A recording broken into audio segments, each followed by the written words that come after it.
क्या आप जानते हैं कि इकोलॉजी यानी पारिस्थितिकी का क्या मतलब होता है? पारिस्थितिकी के अंतर्गत मुख्य रूप से यह अध्ययन किया जाता है कि विभिन्न जीव यानी जीवित प्राणी जैसे पौधे, पशु पक्षी इत्यादि एक दूसरे के साथ कैसे अंतःक्रिया करते हैं और साथ ही वे अपने उस पर्यावरण जिसमें वे रहते हैं उस पर्यावरण के गैर जीवित घटकों के साथ कैसे अंतःक्रिया करते हैं। यानी आप कह सकते हैं कि पारिस्थितिकी में जीवित प्राणियों के आपसी संबंधों और पर्यावरण के गैर जीवित घटकों के साथ उनके संबंधों का अध्ययन किया जाता है और इससे जो तंत्र बनता है उसे ही इकोसिस्टम या पारिस्थितिकी तंत्र कहा जाता है। अब यहाँ जीवित प्राणियों को पारिस्थितिकी तंत्र का बायोटिक फैक्टर यानी जैविक घटक कहा जाता है और जो चीज़ें जीवित नहीं हैं जैसे हवा, पानी, मिट्टी, सूर्य का प्रकाश इत्यादि इनको पारिस्थितिकी तंत्र का एबायोटिक फैक्टर यानी अजैविक घटक कहा जाता है। ये थोड़ा तकनीकी शब्द हैं लेकिन इन्हें आसानी से समझने के लिए जरा सोचिए कि इस वीडियो को देखते समय आप और क्या कर रहे हैं। निश्चित रूप से आप एक पर्यावरण में हैं और उस पर्यावरण में आपके चारों ओर कई अजैविक घटक हैं जिनके साथ आप अंतःक्रिया कर रहे हैं। जैसे वायुमंडल में मौजूद वायु जिसमें आप सांस ले रहे हैं, इसी तरह आपके कमरे का तापमान, पीने के लिए आपकी टेबल पर रखी बोतल में भरा पानी, आपकी किताबें, लैपटॉप, मोबाइल इत्यादि ये सभी आपके पर्यावरण के अजैविक घटक हैं जिनसे आप अंतःक्रिया करते हैं। लेकिन आपके पर्यावरण में कई जैविक घटक भी हैं। अब भले ही आप यह सोचें कि आप अपने कमरे में अकेले जीवित प्राणी हैं, लेकिन वास्तव में आप पूरी तरह से अकेले नहीं हैं। जैसे आपके चारों ओर कई प्रकार के अत्यंत सूक्ष्म जीव हो सकते हैं जिन्हें आप नंगी आंखों से नहीं देख सकते। इसी तरह आपके चारों ओर जीवन के अन्य रूप भी हो सकते हैं जिनके साथ आप अंतःक्रिया कर रहे हों। जैसे हो सकता है कि आपके कमरे में किसी गमले में कोई पौधा हो जो वायुमंडल में ऑक्सीजन छोड़ रहा हो जिसे आप सांस के रूप में ले रहे हैं, जबकि आपके द्वारा छोड़ी गई कार्बन डाइऑक्साइड का स्थिरीकरण करके वह पौधा वृद्धि कर रहा है। लेकिन इसके लिए वह पौधा भी न केवल आपके साथ अंतःक्रिया कर रहा है बल्कि अपने पर्यावरण के अजैविक घटकों जैसे हवा, पानी, मिट्टी, सूर्य का प्रकाश इत्यादि से भी अंतःक्रिया कर रहा है। अब इन सभी चित्रों को देखिए। इनमें से प्रत्येक चित्र में एक अलग और विशिष्ट इकोसिस्टम या पारिस्थितिकी तंत्र को दर्शाया गया है। जैसे इस चित्र में हम एक कोरल रीफ यानी प्रवाल भित्ति को देख सकते हैं और इस प्रवाल भित्ति में स्पष्ट रूप से कई प्रकार के जीवित प्राणी देखे जा सकते हैं। जैसे यहाँ हम कोरल या प्रवाल को देख सकते हैं, हम कुछ मछलियों को भी देख सकते हैं।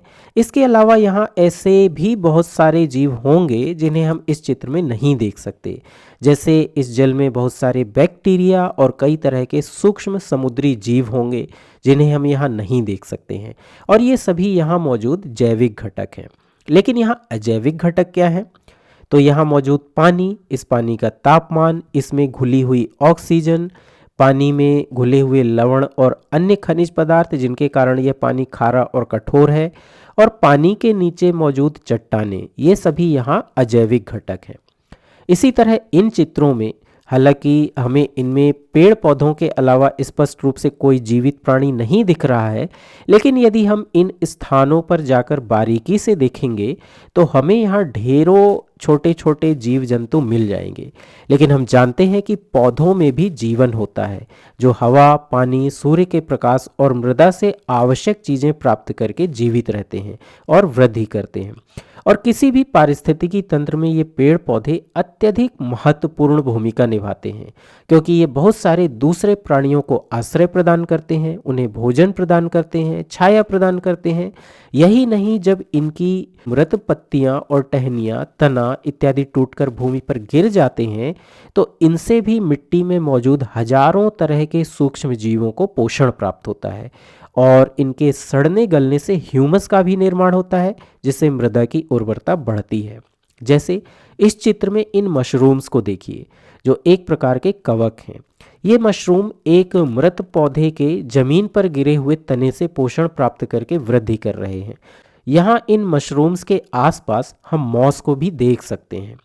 इसके अलावा यहाँ ढेर सारे सूक्ष्म जीव, कीड़े मकोड़े, जीवाणु इत्यादि भी होंगे और ये सभी मिलकर इस विशिष्ट पारिस्थितिकी तंत्र का निर्माण कर रहे हैं।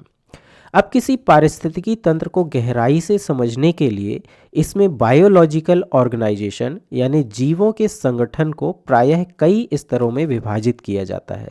पारिस्थितिकी तंत्र के संगठन के इन स्तरों को आसानी से समझने के लिए मैंने इन चित्रों में कुछ जंगली जानवरों को दर्शाया है जिनके बारे में आप निश्चित रूप से जानते होंगे।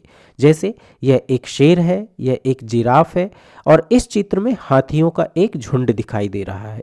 चलिए इन चित्रों की मदद से पारिस्थितिकी तंत्र के संगठन के विभिन्न स्तरों के बारे में समझने का प्रयास करते हैं। तो किसी भी पारिस्थितिकी तंत्र के संगठन का सबसे आधारभूत स्तर होता है इंडिविजुअल, जिसके लिए हिंदी में व्यष्टि शब्द का प्रयोग किया जाता है। इसका मतलब है किसी जीव प्रजाति का केवल एक सदस्य। जैसे यदि हम इन हाथियों की बात करें तो पारिस्थितिकी तंत्र के संगठन की दृष्टि से केवल एक हाथी को इंडिविजुअल या व्यष्टि कहा जाएगा। इसके बाद अगला स्तर होता है पॉपुलेशन, जिसके लिए हिंदी में समष्टि शब्द का प्रयोग किया जाता है। हालांकि आप पॉपुलेशन का हिंदी अनुवाद जनसंख्या भी जानते होंगे, लेकिन जब हम पारिस्थितिकी तंत्र के संगठन की बात करते हैं तो पॉपुलेशन के लिए हिंदी में समष्टि शब्द का प्रयोग किया जाता है, जो कि व्यष्टि के बाद संगठन का अगला स्तर होता है। अब इस पॉपुलेशन या समष्टि का क्या मतलब है? तो इसका मतलब किसी एक ही प्रजाति के उन सभी सदस्यों के समूह से है जो किसी विशिष्ट भौगोलिक क्षेत्र में एक साथ रहते हैं, समान संसाधनों का उपयोग करते हैं और लैंगिक या अलैंगिक जनन के द्वारा अपने समूह में नए सदस्यों को जन्म देते हैं। जैसे यदि हम इन हाथियों की बात करें तो हाथियों के इस समूह को जो हमें इस चित्र में दिखाई दे रहा है, यह इस जंगल में एक साथ रहने वाले हाथियों का समूह है। हो सकता है कि इस समूह में कुछ और भी हाथी हों जो इस चित्र में नहीं हैं, लेकिन एक साथ रहने वाले इन सभी हाथियों के इस समूह को हम पॉपुलेशन या समष्टि कहेंगे।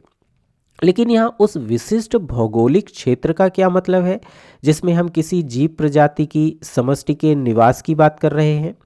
तो वास्तव में ऐसे भौगोलिक क्षेत्र के दायरे को परिभाषित करना उस वर्गीकरणकर्ता या वैज्ञानिक पर निर्भर होता है जो समष्टि का अध्ययन कर रहा है।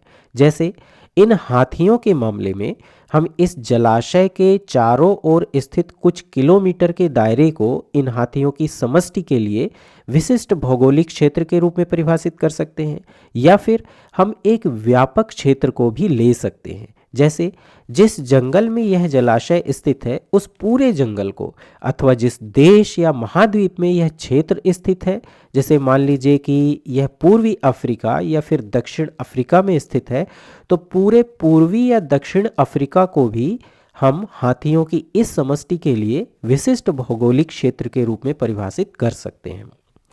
पॉपुलेशन या समष्टि के बाद पारिस्थितिकी तंत्र के संगठन का अगला स्तर होता है कम्युनिटी या समुदाय, और इसका मतलब है किसी विशिष्ट भौगोलिक क्षेत्र में रहने वाले सभी जीवित प्राणियों का समूह, चाहे हम उस भौगोलिक क्षेत्र को किसी भी तरह परिभाषित करें।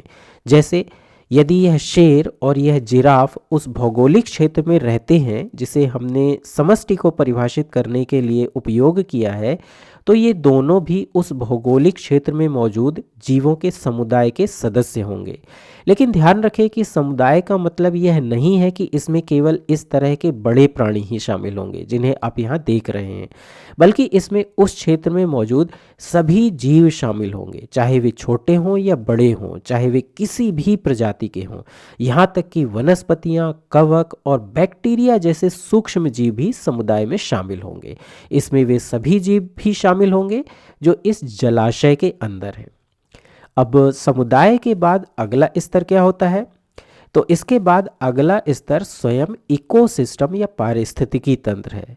वास्तव में यदि हम किसी भौगोलिक क्षेत्र के समुदाय में, जिसमें उस क्षेत्र में रहने वाले सभी जीवित प्राणी शामिल होते हैं, यदि हम इस समुदाय में नॉन लिविंग थिंग्स यानी अजैविक कारकों को भी शामिल कर लें, जैसे हवा, पानी, मिट्टी, चट्टानें, मौसम, बादल, सूर्य का प्रकाश, तापमान इत्यादि, यदि हम इन सभी अजैविक कारकों को भी समुदाय में शामिल कर लें और फिर जीवित प्राणियों की एक दूसरे से तथा अपने पर्यावरण के इन अजैविक कारकों से अंतःक्रिया को भी शामिल कर लें, तो इससे अंततः जो संगठन बनता है उसे ही इकोसिस्टम या पारिस्थितिकी तंत्र कहा जाता है।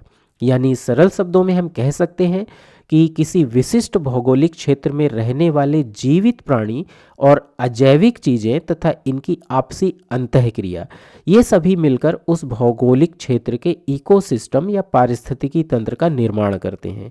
लेकिन यहाँ भी ध्यान रखें कि किसी पारिस्थितिकी तंत्र का दायरा या विस्तार भी इस बात पर निर्भर करता है कि शोधकर्ता उस पारिस्थितिकी तंत्र को कैसे परिभाषित करना चाहता है।